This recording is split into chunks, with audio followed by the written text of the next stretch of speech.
बहुत समय पहले की बात है।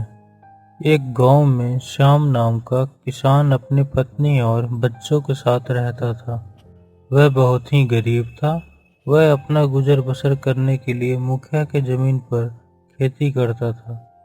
एक दिन जब श्याम खेत की तरफ कुदाल लेकर जा रहा था, श्याम जैसे ही खेत पर पहुंचकर खेती शुरू करता है, वैसे ही उसकी कुदाल एक ठोस चीज से टकराती है।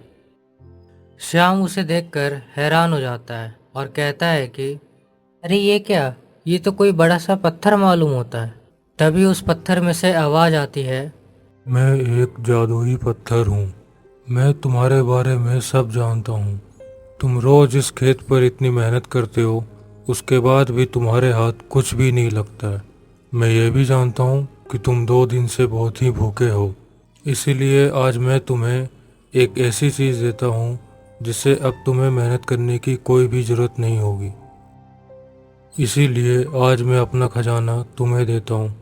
मैं बहुत सालों से इस खजाने की रक्षा कर रहा था ताकि ये गलत हाथों में ना पड़ जाए, लेकिन शायद अब तुम्हें इसकी ज़रूरत है।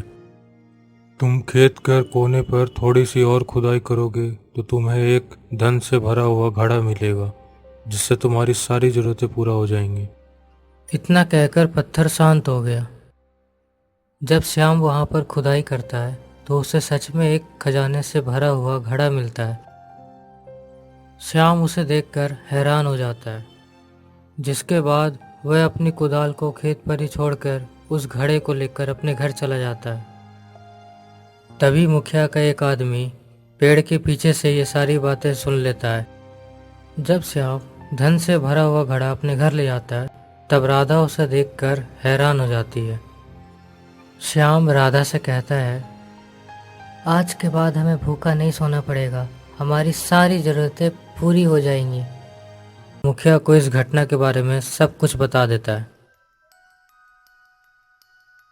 मुखिया ये सारी बातें सुनकर आग बबूला हो जाता है और अगले दिन ही शाम के घर पर आ जाता है। मुखिया जोर से आवाज देता है, श्याम, ओ श्याम, कहाँ है रे? जल्दी बाहर आ। ये सुनते ही श्याम और उसकी पत्नी तुरंत ही बाहर आ जाते हैं। क्या हुआ मालिक, आप इतने गुस्से में क्यों हैं? मैं गुस्से में क्यों हूँ? मेरा आदमी जो कह रहा है, क्या वो सही है? क्या तुझे सच में खेत में से कोई धन मिला है? क्या तू भूल गया तुम मेरे जमीन पर खेती करता है? उस खेत में से जो भी धन मिलेगा उस पर मेरा अधिकार होगा। अब जल्दी से वो धन से भरा हुआ घड़ा मुझे दे दे, नहीं तो मुझे जबरदस्ती तुझसे छीनना पड़ेगा। और जो भी जमीन तुझे खेती के लिए दी है वो जमीन भी मैं वापस ले लूंगा।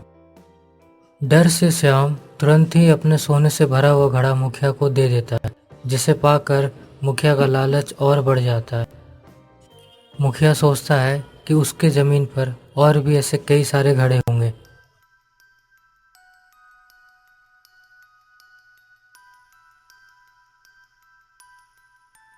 मुखिया जब खेत पर पहुंचता है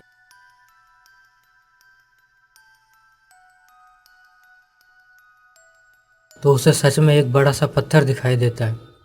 मुखिया उस पत्थर से कहता है, जैसे तूने शाम को धन से भरा हुआ घड़ा दिया था, वैसे मुझे भी और धन चाहिए। इस बार पत्थर में से कोई भी आवाज नहीं आती है। ये सुनकर मुखिया बहुत ही गुस्सा हो जाता है और गुस्से में ही अपने पैर से पत्थर को मारता है। जैसे ही मुखिया का पैर उस पत्थर से टकराता है, मुखिया भी पत्थर का बन जाता है। जब श्याम खेत पर खेती करने के लिए पहुंचता है तो मुखिया की यह हालत देखकर वह बहुत ही हैरान हो जाता है। श्याम समझ जाता है कि मुखिया के लालच ने ही उसका यह हाल किया है।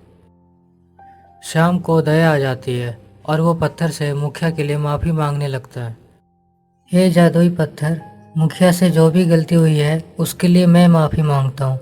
इतने छोटे से गलती के लिए उसको इतनी बड़ी सज़ा ना दें। तभी पत्थर में से आवाज़ आती है, इस मुखिया ने तुम्हारे साथ इतना गलत किया, तुम्हारा धन भी छीन लिया, और तुम मुखिया का भला चाहते हो? तुम चाहते हो कि मैं मुखिया को माफ कर दूं? मैं जानता हूँ मुखिया गलत है, लेकिन हर इंसान से एक न एक बार तो गलती होती है। उस गलती को माफ करना ही महानता होती है। आप इन्हें माफ कर दें और कृपा कर एक मौका और दें।